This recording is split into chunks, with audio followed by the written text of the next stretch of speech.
seluruh dunia. Beliau itu adalah Wijaya Laksmi Pandi. Dia adalah Presiden Sidang Majelis Umum PBB yang ke-8, wanita pertama satu-satunya pernah menjadi Presiden Sidang Majelis Umum PBB, dan kebetulan beliau juga adalah adiknya Jawaharlal Nehru, dan dia menyampaikan di depan mahasiswa UGM tahun 1944. Dia menyatakan Eropa menjadi besar karena memiliki pria dan wanita yang sepenuhnya mengabdi untuk negaranya, yang tidak semata-mata mencari keuntungan pribadi. Kebesaran bangsa Asia terpuruk karena tidak memiliki manusia sehebat mereka. Kita harus menghadapi kenyataan pahit ini dan bertekad hal seperti ini tidak boleh terjadi lagi di Asia. Saya rasa ini pun sangat relevan dengan apa yang dicita-citakan oleh Ibu Kartini, sehingga kita juga merefleksikannya pada hari ini. Dan next slide, apa yang juga disampaikan oleh saudaranya Nehru ketika di Bandung. Beliau mengatakan, kita bertemu di sini karena kekuatan dahsyat sedang berlangsung di benua yang hebat ini, menggerakkan jutaan rakyat, menimbulkan gejolak di benak mereka dan memacu keinginan untuk terjadinya perubahan. Inilah salah satu kekuatan sebenarnya yang mendorong mengapa bangsa-bangsa Asia Afrika, pemimpin-pemimpin bangsa Asia Afrika begitu bersatu, bertekad melupakan perbedaan-perbedaan yang ada di antara mereka untuk menyukseskan Konferensi Asia Afrika. Karena itu Bung Karno pun pada waktu pembukaan pidatonya tanggal 18 April 1945 di Konferensi Asia Afrika, beliau menyatakan, badai kebangkitan nasional telah menyapu bumi, menggoncang dan merubahnya menjadi lebih baik.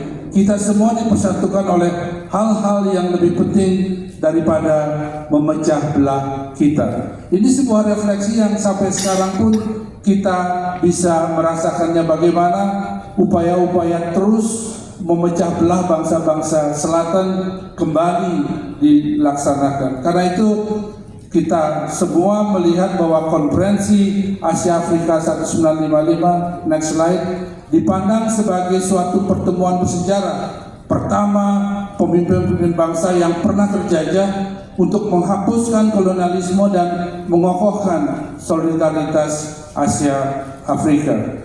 Ibu-ibu bapak sekalian yang saya hormati, apa yang sebenarnya ketika Konferensi Asia Afrika tahun 1955 terjadi dan tren yang berkembang setelah itu, yaitu seperti yang sudah disampaikan juga oleh Pak Wildan sebelumnya, berakhirnya era kolonialisme, munculnya gerakan-gerakan nasionalisme dan gerakan non-blok sebagai kekuatan politik. Meskipun kita tahu dalam konteks latar belakang bagaimana pergerakan antara non-alignment dan pihak-pihak atau kelompok-kelompok negara yang ingin bersekutu dengan negara-negara besar pada waktu itu mengalami kontradiksi dan juga berdiskusi secara hebat di Bandung. Kemudian lesson learned yang bisa kita ambil dari pertemuan tahun 1955, bahwa isu ras, isu kulit warna dan juga agama menjadi topik yang dibahas, meskipun sebenarnya persoalan agama tidak terlalu menonjol, karena lebih menonjol yaitu isu-isu nasionalisme. Tetapi mereka tentunya sepakat sekali bahwa masih banyak dalam hal ini negara-negara yang terjajah, meskipun bukan dalam konteks agama, tapi dalam konteks mereka belum menikmati kemerdekaan. Nasionalisme, antinasionalisme, dan neokolonialisme menjadi isu sangat penting dalam pembahasan di Bandung. Kemerdekaan tidak lagi hanya mimpi, dan non-blok dan sekutu barat dalam hal ini mengalami suatu diskusi yang begitu dinamis pada waktu itu, karena non-blok, prinsip non-blok yang sebenarnya diperjuangkan oleh Indonesia, India, dan Burma pada waktu itu, sekarang menjadi Myanmar, melawan beberapa kelompok-kelompok negara yang memang hadir di Asia Afrika, Bandung tahun 1955, sebenarnya untuk menggerus keinginan supaya Konferensi Asia Afrika ini menjadi sebuah gerakan kekuatan ketiga. Dalam hal ini juga tentunya kita lihat bahwa Konferensi Asia Afrika telah berhasil membangun solidaritas Asia Afrika dan sebagai kekuatan ketiga. Kita lihat bagaimana proses Konferensi Asia Afrika seperti disampaikan tadi, bukan out of the blue, tidak langsung terjadi begitu saja, karena melalui proses yang cukup panjang. Di akhir tahun 1940-an, kemudian masuk ke tahun 51, 52, 53, 54, melalui Colombo, Petualangan Colombo, the Colombo Five pada waktu itu berhasil menyuarakan keinginan dari negara-negara terjajah untuk lebih didengar oleh dunia.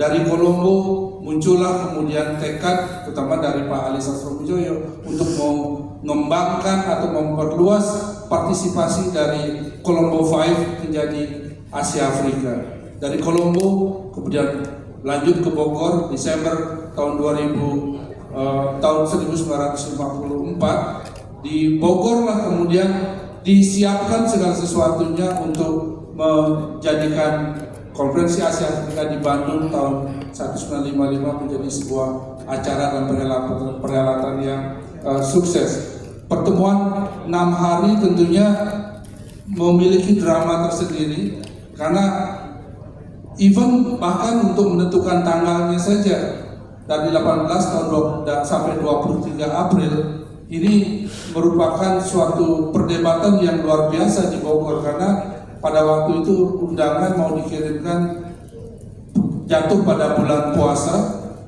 dan juga sebelum Hari Raya Buddha Waisak yang mendapatkan tentangan dari negara-negara beragama Buddha, karena sebelum tanggal 18 mereka tidak bisa hadir di Bandung karena hari raya tersebut, sehingga kemudian disepakati 18 sampai 23 April. Itu pun kemudian sampai melewati hari Minggu ketika hari pertama bulan puasa tanggal 24 April. Begitu intensnya, begitu serunya, begitu kerasnya perdebatan di Konferensi Asia Afrika.